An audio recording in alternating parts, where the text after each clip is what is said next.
নাতিটিউড চ্যানেলে আবারও তোমাদের স্বাগত। আজ থেকে আমরা জেক্সপোর জন্য ফিজিক্সের কিছু মক টেস্ট শুরু করব। তো এই মক টেস্ট জেক্সপো ভোগলেট ছাড়াও বিভিন্ন কম্পিটিটিভ পরীক্ষা বা চাকরির পরীক্ষাতেও জেনারেল সায়েন্সের প্রশ্ন হিসাবে এই প্রশ্নগুলো গুরুত্বপূর্ণ।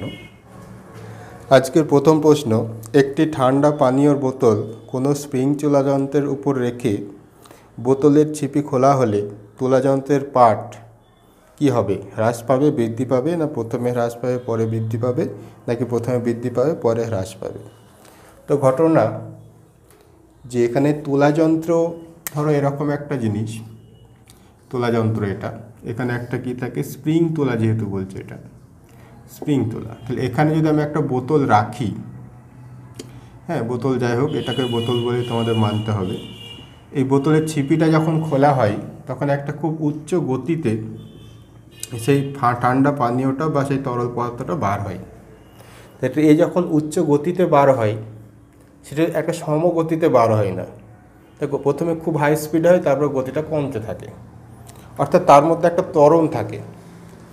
যদি ত্বরণ থাকে তাহলে এদিকে যদি ত্বরণ থাকে তাহলে একটা বলও কিন্তু, অর্থাৎ এদিক থেকে যখন সেই কোনো একটা হাই উচ্চ ত্বরণ নিয়ে যখন এটা নির্গত হচ্ছে বা বন্ধন নিয়ে নির্গত হচ্ছে, তখন একটা বিপরীতমুখী বল নিচের দিকে ক্রিয়া করে, তো যার ফলে এখানে যে রিডিংটা দেখাবে সেটা আরও বেশি দূর দেখাবে, অর্থাৎ আরও বেশি দেখাবে। তাহলে প্রথমে কিন্তু রিডিংটা বেশি দেখাবে, তারপরে যখন এর গতিটা কমে আসবে তখন আবার রিডিংটা কম হয়ে যাবে। তো এখানে সঠিক উত্তর হবে অপশন ডি, প্রথমে বৃদ্ধি পাবে পরে হ্রাস পাবে। পরের প্রশ্ন, সাঁতার কাটা কোন নীতির উপর প্রতিষ্ঠিত? অপশান এ নিউটনের প্রথম গতিসূত্র, অপশান বি নিউটনের দ্বিতীয় গতিসূত্র, অপশান সি নিউটনের তৃতীয় গতিসূত্র, অপশান ডি কোনোটিই নয়। তাহলে এখানে সঠিক উত্তর কী হয়ে যাবে? অপশান সি হবে এখানে সঠিক উত্তর, নিউটনের তৃতীয় গতিসূত্র। তোমরা সবাই ভালোভাবেই জানো যে নিউটনের তৃতীয় গতিসূত্রে বলা হয়েছে যে প্রত্যেকটি ক্রিয়ার সমান এবং বিপরীত প্রতিক্রিয়া আছে। তো সাঁতার কাটার ক্ষেত্রে তোমার হাতটা যে ক্রিয়া করছে জলের উপর, তো সে একই পরিমাণ বল প্রয়োগ করছে জলটা তোমার হাতের উপর। তো এই ক্ষেত্রে নিউটনের তৃতীয় গতিসূত্রটাই প্রযুক্ত হয়। এরপরে প্রশ্ন, কোনো বন্দুক থেকে গুলি ছোড়া হলে গুলির তুলনায় বন্দুকটির গতিশক্তি বেশি হবে, না কম হবে, না সমান হবে, না বলা সম্ভব নয়। দেখো গুলি আর বন্দুকের মধ্যে, ধরো এ হচ্ছে বন্দুক, তো যাই হোক বন্দুক, এটাকে বন্দুক মানতে হবে, আর এটা হচ্ছে গুলি। তাহলে বন্দুকের ভর অবশ্যই অনেক বেশি হবে, গুলির ভর অনেক কম হবে। এখানে ভরবেগের সংরক্ষণ সূত্র অনুযায়ী যদি বলতে যাই তাহলে কি হবে, যে বস্তুর ভর বেশি তার বেগটা কমে যাবে, আবার যার ভর কম তার বেগটা বেশি হবে। তাহলে একটা বন্দুকের তুলনায় গুলির ভর অনেক কম, এই জন্য গুলির বেগটাই অনেক বেশি হবে। তাহলে এখানে বন্দুকের গতিশক্তি, হ্যাঁ গুলির তুলনায় কি হবে, অবশ্যই কম হবে, এখানে গুলির গতিশক্তি বেশি। তাহলে অপশান বি হবে এখানে সঠিক উত্তর। পরের প্রশ্ন, কোনো বস্তুর গতিশক্তি 300% বৃদ্ধি পেলে ভরবেগ কত বৃদ্ধি পাবে? তো এই প্রশ্নটা করার আগে তোমাদের একটা সূত্র আগে বুঝতে হবে, যে গতিশক্তির সূত্র হচ্ছে E=12mv², যেখানে m হচ্ছে কোনো বস্তুর ভর এবং ভি হচ্ছে বেগ। তো এখান থেকে এই সম্পর্ক থেকে আমাদের প্রথমত এই দুইটা যদি এদিকে গুণ করে দিই, 2E=m²v²/m লিখতে পারি। একটা m উপরে গুণ করলাম বলে নিচে একটা দিয়ে শোধ করলাম। এবারে mটাকে যদি এদিকে পাঠিয়ে দিই, 2me=p², পিটা হচ্ছে কি আমাদের ভর বেগ, ভর ইন্টু বেগ হচ্ছে পি। তাহলে দেখো একটা সম্পর্ক এখান থেকে পাওয়া যাচ্ছে যে এখানে যদি পিটাকে আমি ঘুরিয়ে লিখি, p²=2me, তাহলে এখান থেকে p=√2me।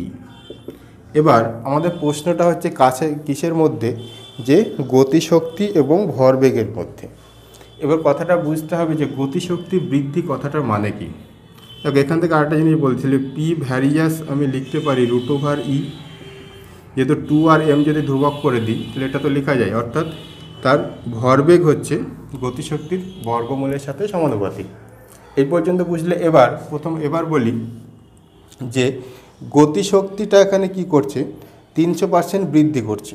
তাহলে গতিশক্তি ই, একে 300% বৃদ্ধি মানে কি? ই এর সাথে কত গুণ করতে হবে? 100 প্লাস 300/100। আমি অঙ্কের ক্লাসে অনেক করেছি যে বৃদ্ধি আর হ্রাস বললে মাইনাস হতো, তাহলে এখানে ই ইন্টু দেখো 400/100 আসবে। তাহলে সেখানে শূন্য শূন্য কাটলে কি থাকছে? 4e থাকছে। তাহলে এখানে আমার এটুকু বলার যে প্রথমে যেটা ই ছিল তাকে 300% বাড়ানোর অর্থই হচ্ছে তাকে 4 গুণ করে দেওয়া। তাহলে ই যদি 4 গুণ হয়ে যায় তাহলে পি কত হবে? তাহলে দেখো পি আর ই এর মধ্যে সম্পর্কটা কি? তাহলে ইটাকে যদি আমি 4e করে দিই তাহলে পি ভ্যারিজাস কী হয়েছে? এখান থেকে 4 থেকে 2 বাইরে চলে আসছে, 2 ইন্টু √e, তাহলে দ্বিগুণ হয়ে যাচ্ছে। তাহলে এখানে সোজা কথায় গতিশক্তি যদি 4 গুণ হয় তাহলে তার ভরবেগটা কত? দ্বিগুণ হবে, অর্থাৎ এর উপর রুট আসবে, 4-এর উপর রুট আসবে। এবার দ্বিগুণ মানে হচ্ছে 200%। দ্বিগুণ হয়ে যাওয়া মানে কোনো একটা জিনিস দ্বিগুণ হয়ে যাওয়া। তোমার 100 টাকা ব্যাংকে দিলে সেটা দ্বিগুণ হয়ে যাওয়া মানে 200 টাকা হওয়া। তাহলে বৃদ্ধি কত হচ্ছে? 100 টাকায় বৃদ্ধি হচ্ছে। তাহলে দ্বিগুণ হয়ে যাওয়া মানে 200% হওয়া, এবং সেক্ষেত্রে বৃদ্ধি হবে 100%। খুবই ইম্পর্টেন্ট অঙ্ক, এবং এই বৃদ্ধির জায়গাটাই সবাই ভুল করে। এই জন্য একটু ভালো করে বুঝে নাও যে এখানে 2e, অর্থাৎ প্রথমে যেটা ছিল ইকে যদি 4 গুণ করে দিই তখন পিটা কি হচ্ছে? 2e হচ্ছে, অর্থাৎ ভরবেগটা তখন দ্বিগুণ হয়ে যাচ্ছে। যেহেতু শুধু সম্পর্কটা যদি মনে রাখো তবু এই উত্তর, এত ব্যাখ্যা করার দরকার হয় না অ্যাকচুয়ালি। যদি শুধু সম্পর্কটা মনে রাখো যে গতিশক্তি আর ভরবেগের সম্পর্ক, ভরবেগ হচ্ছে গতিশক্তির বর্গমূলের সাথে সমানুপাতি, এই জন্য গতিশক্তির যত গুণ করলাম তার বর্গমূলটাই হবে ভরবেগের বৃদ্ধি। 4 ছিল এখানে, তাহলে এখানে হলো তার 4-এর বর্গমূল 2, তাহলে 2, অর্থাৎ পিটা তখন দ্বিগুণ হয়ে যাবে, 2p হয়ে যাবে। এই হচ্ছে পি আর ই এর মধ্যে সম্পর্ক, যে ইটা যদি 4e করি তাহলে এটা হবে 2p হয়ে যাবে, এটা যদি 9e করা হয় এটা 3p হবে, এরকম করে, অর্থাৎ একে বর্গ করে যেটা আসবে সেটা হচ্ছে এটা। হ্যাঁ, এরকম। তো এইভাবে মনে রাখতে হবে 2p মানে হচ্ছে 200%। তাহলে একটা জিনিস 200% মানে তার বৃদ্ধি কত? 100%। এই জন্য 100% অপশান এ হবে এখানে সঠিক উত্তর। পরের প্রশ্ন, কোনো কৃত্রিম উপগ্রহের অভ্যন্তরে কোনো ব্যক্তি নিজেকে ভরহীন মনে করেন কারণ ওই স্থানে পৃথিবীর আকর্ষণ বল অপশান এ 0, অপশান বি অভিকেন্দ্র বলের সমান, অপশান বি চাঁদের আকর্ষণ বলের সমান, অপশান সি সূর্যের আকর্ষণ বলের সমান। তাহলে এখানে উত্তর হবে অপশান বি অভিকর্ষ বলের সমান। একটু বলে দিই যে ধরো এটা পৃথিবী আর এখানে কোনো একটা কৃত্রিম উপগ্রহ আছে, তো এখানে যদি কোনো একটা ব্যক্তি থাকে তাহলে তার উপর অবশ্যই পৃথিবীর আকর্ষণ বল থাকে, কিন্তু তবু সে সেখানে স্থির থাকে, তাই তো? তো স্থির থাকে, তার এই জন্য সে ভরহীন মনে হয়। তার কারণ হচ্ছে এটা যখন এরকম ঘুরছে তখন তার উল্টো দিকে একটা বল প্রযুক্ত হয়, সেটাই হচ্ছে আমাদের অভিকেন্দ্র বল। এই যে পৃথিবীর আকর্ষণ বল আর অভিকেন্দ্র বল যখন সমান হয়ে থাকে বলে এ কিন্তু শুধু ব্যক্তি বলে কথা না, পুরো স্যাটেলাইটটা বা পুরো উপগ্রহটাই সেখানে স্থির থাকে, এই জন্যই সে নিজেকে ভরহীন মনে করে। তো এখানে উত্তর হয়ে যাবে কি? অপশান বি অভিকেন্দ্র বল। অভিকেন্দ্র বল একদিকে ক্রিয়া করে, এদিকে টান দিচ্ছে, আর পৃথিবীর আকর্ষণ এদিকে, দুটো বল সমান হয় বলে এখানে স্থির থাকে। এই জন্য কৃত্রিম উপগ্রহের স্যাটেলাইটের ডিস্টেন্সটা কিন্তু একটা নির্দিষ্ট। পরের প্রশ্ন, একজন বালক ভূপৃষ্ঠে 6 ফুট উচ্চতা লাফাতে পারে, সে চাঁদে কত উচ্চতা পর্যন্ত লাফাতে পারবে? 1 foot, option B 6 foot, option C 36 foot, option D 10 foot. তাহলে এখানে দেখো, এখানে অনেকেই ভুল করবে যে পৃথিবীতে 6 মানে চাঁদে 6 ভাগের 1 ভাগ, তো 6কে 6 দিয়ে ভাগ করে 1 ফুট উত্তর করবে, কিন্তু এটা ভুল। এখানে ঘটনাটা কি? আমরা কি জানি যে কোনো বস্তুর ওজন পৃথিবীতে যা হয় চাঁদের তার 6 ভাগের 1 ভাগ হয়। এই প্রশ্নটা যদি বলতো কোনো একটা বস্তুর ওজন পৃথিবীতে 6 কেজি হলে চাঁদে ক কেজি হবে, তাহলে হবে 1 কেজি। কিন্তু এখানে যেহেতু লাফানোর কথা বলে, ত্বরণের কথা বলেছে, অর্থাৎ কোনো একটা বালক যদি পৃথিবীতে যদি 6 ফুট লাফায়, তাহলে চাঁদে গিয়ে সে তার 6 গুণ বেশি লাফাতে পারবে, যেহেতু পৃথিবীর অভিকর্ষের তুলনায় চাঁদের অভিকর্ষ 6 ভাগ, পৃথিবীর তুলনায় 6 ভাগ, পৃথিবীর তুলনায় 6 ভাগ কম। এই জন্য তাহলে কোনো একটা জিনিসে এটা পৃথিবী, এটা হচ্ছে চাঁদ, তাহলে পৃথিবীর আকর্ষণ বলটা খুব বেশি বলে সে খুব জোর 6 ফুট উঠতে পারছে, কিন্তু চাঁদে যখন যাবে যেহেতু তার আকর্ষণ বলটা বা অভিকর্ষ বলটা কমে যাচ্ছে, এই জন্য সে 36 ফুট পর্যন্ত লাফাতে পারবে। তো 36 ফুট হবে এখানে সঠিক উত্তর, তোমরা ভালোভাবে খেয়াল রাখবে। পরের প্রশ্ন, ভূপৃষ্ঠ থেকে উচ্চতা বাড়ালে অভিকর্ষজ ত্বরণের মান অপশন এ কমে, অপশন বি বাড়ে, অপশন সি একই থাকে, অপশন ডি বলা সম্ভব নয়। তো খুবই ইম্পর্টেন্ট সূত্র, অনেকে এটা ভুল করে যে ভূপৃষ্ঠে অভিকর্ষজ ত্বরণ অর্থাৎ জি এর মান আমাদের ভূপৃষ্ঠে সবচেয়ে বেশি, জি এর মান আমাদের ভূপৃষ্ঠে সবচেয়ে বেশি, অর্থাৎ 9.8 মিটার পার সেকেন্ড স্কোয়ার। তো যাই হোক, তাহলে এই যে জি এর মান আমরা ভূপৃষ্ঠ থেকে যত নিচে যাবো তত কমতে থাকবে, যত উপরে যাবো তত কমতে থাকবে। উত্তর হবে কি কমে, অর্থাৎ অপশান নম্বর কি আছে, অপশান এ হবে এখানে সঠিক উত্তর। হ্যাঁ, এখানে অ্যাকচুয়ালি কার্ভটা হয় এরকম, অভিকর্ষজ ত্বরণ এরকম, হ্যাঁ ভূপৃষ্ঠে এরকম সবচেয়ে বেশি হয়, ভূপৃষ্ঠের উপরে গেলে আবার কমতে থাকে। হ্যাঁ, যারা উচ্চ মাধ্যমিক বা 11-এ পড়ছে তারা হয়তো বইয়ের থেকে দেখে থাকবে এটাকে। তো তোমাদের মনে রাখতে হবে এইটুকু যে অভিকর্ষজ ত্বরণ জি এর মান সব থেকে বেশি হয় সমুদ্রপৃষ্ঠের লেভেলে অর্থাৎ ভূপৃষ্ঠে, আর যত উপরে যাবো তো আমি পাহাড়ের উপরে গেলেও হ্যাঁ আমার ভূপৃষ্ঠের জি এর মানটা কমতে থাকবে, এবং ভূপৃষ্ঠের নিচে গেলেও আমাদের জি এর মান কমতে একই হবে। এরকম একটা প্রশ্ন হয় যে পৃথিবীর কেন্দ্রে জি এর মান কত, সেই ক্ষেত্রে হচ্ছে 0, পৃথিবীর কেন্দ্রে জি এর মান হচ্ছে 0।